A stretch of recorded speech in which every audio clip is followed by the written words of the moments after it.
นางเอ้ยอีลาตั้งแต่มือเห็นหน้าเจ้าทางเคยเหงาก็เริ่มเปลี่ยนทางเคยเห็นก็บ่ยานย่ำเห็นเจ้าได้ยางกายนี่ละลาย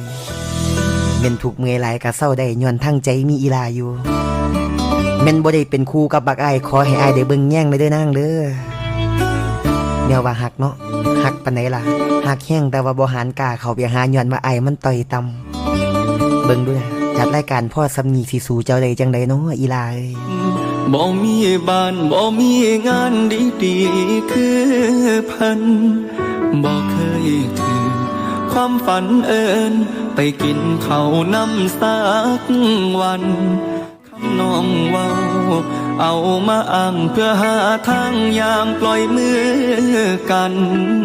เจ้าบอกว่าความคิดนั้นใจอ้ายบ่เคยมี